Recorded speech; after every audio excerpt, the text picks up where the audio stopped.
এই যে আমি 12 ঘন্টা ডিউটি করার পর যখন আমি আরেকজনের কাছে হ্যান্ড ওভার দিব, তখন কেন আমি তার ভাইটাল সাইনটা আবার চেক করে আসব?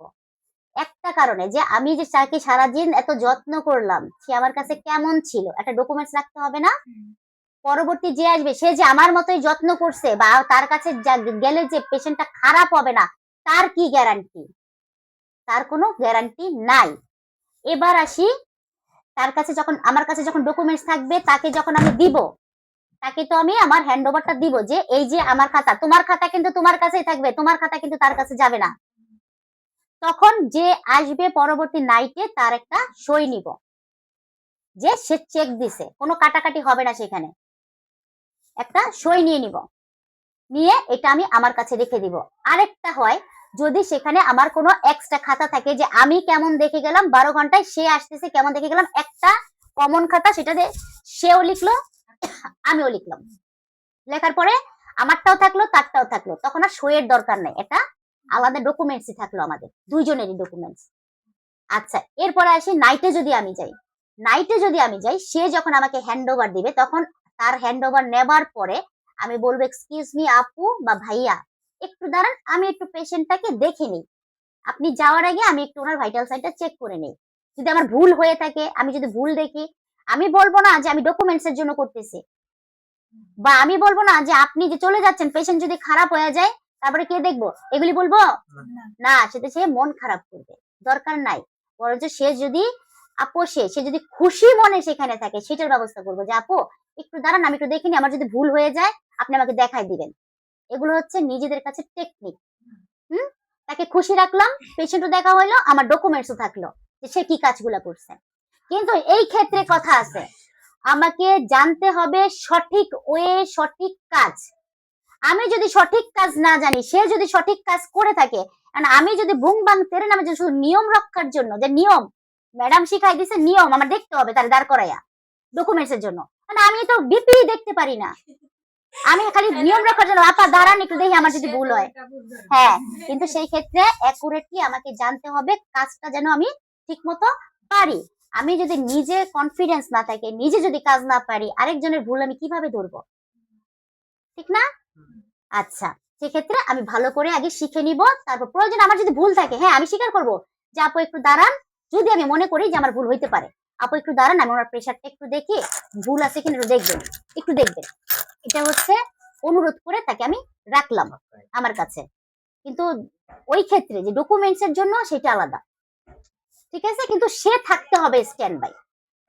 আবার যখন আমি সকালে চলে যাব, তখনও আমারটা আমি দেখে ওখানে এন্ট্রি করে যাব, লিখে যাব, এবং উনি যখন আসবে, আমি অবশ্যই সময় দিব তাকে, যে আপু সে যদি নাও করে, সে যদি নাও জানে যে তোমাকে স্ট্যান্ড বাই রেখে তার ভাইটাল সাইন দেখতে হবে, সেই ক্ষেত্রে তাকে মনে করাই দিবা, সরি, যে আপু আমি দাঁড়াচ্ছি, আপনি একটু ওনার ব্লাড প্রেশারটা চেক করেন, বা আপনি একটু ওনার ভাইটাল সাইনটা দেখেন, যদি আমার ভুল হয়ে থাকে আমি শুধরে নিতে পারবো। এটা হচ্ছে টেকনিক।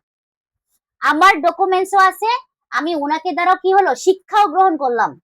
আমার ভুল থাকতেই পারে, সারা রাত আমি কাজ করছি, সারা রাত আমি জায়গায় আছি, আমার ভুল থাকতেই পারে, যে আপু আপনি একটু চেক করেন, আমি একটু দেখি, যদি আমার ভুল হয় আমি শুধরে নিব। কিন্তু স্ট্যান্ড বাই থাকতে হবে, আমার হ্যান্ড ওভার মানুষ আসার পরে সে যেন অবশ্যই চেক করে, আমি থাকাকালীন। কারণ এটা পেশেন্টের ব্যাপার, এটা এটা খেলা খেলা না। আমার একটু ভুলের জন্য একটা মানুষের সম্পূর্ণ দায়িত্ব আমার উপরে, একটা মানুষ বেঁচে থাকা মরে যাওয়া আমার উপরে। এখন আমি যদি গাফলতি করি, তাহলে আজকে আমার ঘরে যখন আমার মা অসুস্থ হবে, তার কিভাবে ট্রিটমেন্ট হবে? আল্লাহ কিন্তু উপরে বসে দেখে, আমি যদি তাকে এরকম করি, আমার মার বেলায় কিন্তু সেটাই হবে। আমি যদি তাকে ঠিক মতো টেক কেয়ার করি, আরেকজনের মাকে, আমার মাকেও কিন্তু আল্লাহ টেক কেয়ার করবে, যে কোনো ভাবে হোক, যে কোনো উপায় হোক, আমার মাকে সে দেখবে। বুঝতে পারছি? এই কথাটা আমাদের মনে রাখতে হবে সব সময় কাজের ক্ষেত্রে, যে আমাকে যে বিশ্বাস করে একটা মানুষের হ্যান্ড ওভার আমার কাছে দিছে, তাকে বাঁচানো, তার যত্ন নেওয়া আমার দায়িত্ব, একটা মানবতা। বুঝতে পারছি? আমরা যেন কখনোই মনে না করি সে পেশেন্ট, আমরা গিয়ে প্রথমেই সে মনে করবো এটা আমার মা, আমার বাবা, আমার ভাই, আমার বোন। আজকে যদি আমার বোন অসুস্থ হয়, আরেকটা মানুষ তাকে দেখতে যাবে, আজকে আরেকজনের বোন অসুস্থ হয়েছে, আমি তাকে দেখছি, তার সম্পূর্ণ দায়িত্ব আমাকে দিচ্ছে। আমি বুঝি বলেই তো, আমি জানি বলেই তো, আমি করবো বলেই তো সে বিশ্বাস করে নিয়ে আসছে। আমি যদি গাফলতি করি, টাকার কথাটা বড় কথা না, টাকা আমি বেঁচে থাকলে সারা জীবন ইনকাম করতে পারবো, কিন্তু এই মানুষের জানটা চলে গেলে সেটাকে আমি ইনকাম করতে পারবো, আনতে পারবো আল্লাহর কাছ থেকে চেয়ে? পারবো না। একটা বিশ্বাস প্রথমেই অর্জন করতে হবে। প্রথমেই আমার পেশেন্টের সবকিছু ঠিক রেখে কোন জায়গায় কি সমস্যা, এই জন্য বলি প্রথমে আগে প্রেসক্রিপশনের মধ্যে পেশেন্টের যাবতীয় কিছু লেখা থাকবে, কোন জায়গায় কি করতে হবে। তার জন্য আমাদের প্রেসক্রিপশনটা ভালো করে বুঝতে হবে। বুঝছি? আচ্ছা, এবার বুঝছি হ্যান্ড ওভারটা কিভাবে নিতে হবে আর কিভাবে। আর সব সময় মনে রাখতে হবে, আমি যে বাসায় গেলে যে কয় যে আমারে দিয়া ম্যাডাম হাড়ি পাতিল ধুয়াইছে, আমারে দিয়া কি করছে পেশেন্টের খাওয়ান রান্ধন করাইছে, আমারে দিয়া বাজার করাইছে। আরে বেটা তুই তো গেছ, তুই এরকম করে তোর কি করবি? তুই তো গেছ, তোর তো পোশাক আশাক কি সেরকম করে গেছিস। আমি যদি একটা অ্যাপ্রন করি, একটা আইডি কার্ড ঝুলাই আমার গলায়, কারো কোনো আছে, রাইটস আছে আমাকে কিছু বলার? যখনই কিছু বলতে যাবে আমার অ্যাপ্রনটার দিকে চোখ যাবে, আমার আইডি কার্ডের দিকে চোখ যাবে। সে একটা মেডিকেল পার্সন, তাকে দিয়ে আমি হাড়ি পাতিল ধোয়াইতে পারি না, তাকে দিয়ে আমি বাজার করাইতে পারি না। হ্যাঁ, বাজার করাবে কখন? পেশেন্টের যদি কিছু লাগে আমি দৌড় দিয়ে নিয়ে আসলাম, কেউ যদি না থাকে ঘরে, ঠিক না? এখন আমি যাচ্ছি হচ্ছে নেতান্না পেতান্না, কোমরে আমি দেখি তো আমার মেয়ে দেখে কি করে কোমরে ওই ওন্নাটারে কোমরে পেঁচায়। গ্রামে কাজের বেটি রহিমা আছে না, কোমরটার ভিতরে পেঁচাইয়া সে রুগীরে খাওয়াইতেছে।